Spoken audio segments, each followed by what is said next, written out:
السلام علیکم ناظرین۔ ماں کی آخری دعا۔ رات کے آخری پہر کا وقت تھا۔ ہسپتال کے کمزور کمرے میں ایک ماں لیٹی ہوئی تھی، سانسیں بھاری، آنکھوں میں نور، مگر چہرہ پرسکون تھا۔ بیٹا احمد سر جھکائے بیٹھا تھا۔ دل چاہ رہا تھا کہ وقت رک جائے، مگر موت کے قدم تو کسی کے منتظر نہیں ہوتے نا۔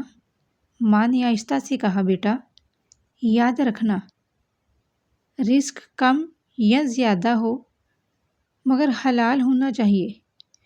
جھوٹ کے سہارے کبھی عزت نہیں ملتی۔ احمد نے روتے ہوئے ہاتھ اپنی ماں کا تھاما۔ امی، میں وعدہ کرتا ہوں کبھی ایمان نہیں بیچوں گا۔ چند لمحوں بعد ماں کی آنکھیں بند ہو گئیں۔ دن گزرتے گئے۔ احمد نوکری ڈھونڈتا رہا، کبھی ناکامی، کبھی مایوسی۔ ایک دن اسے بڑی کمپنی سے آفر ملی، مگر شرط یہ تھی کہ جھوٹے کاغذ جمع کروانے ہیں۔ وہ لمحہ بہت بھاری تھا۔ ماں کی آواز کانوں میں گونجنے لگی کہ بیٹا، جھوٹ کے سہارے عزت نہیں ملتی۔ احمد نے آفر واپس کر دی اور کچھ ہی دنوں کے بعد ایک نیا موقع آیا، صاف، حلال اور بہترین موقع۔ اور اس ٹائم احمد کو اس بات کا احساس ہوا کہ واقعی ماں کی دعا موت کے بعد بھی زندہ رہتی ہے۔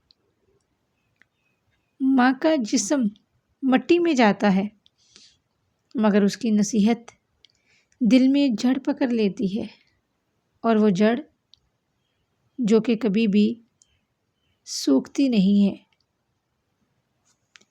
ماں اپنے بچوں سے اتنی محبت کرتی ہے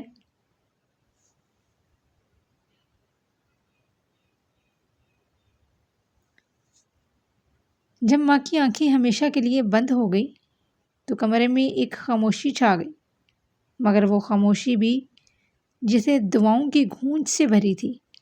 بیٹا سر جھکائے بیٹھا تھا اور اس کے کانوں میں اب بھی ماں کی آخری دعا کی صدا گونج رہی تھی۔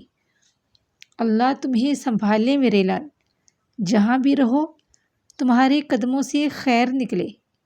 اس دن کے بعد وہ جب بھی سجدے میں جاتا ہے، اسے لگتا ہے جیسے کوئی ماں اس کی پیشانی پر اب بھی محبت سے ہاتھ رکھ کے کہہ رہی ہو، میں ابھی بھی تمہارے ساتھ ہوں بیٹا۔ ویڈیو اچھی لگے تو چینل کو سبسکرائب، لائک اینڈ شیئر کیجیے۔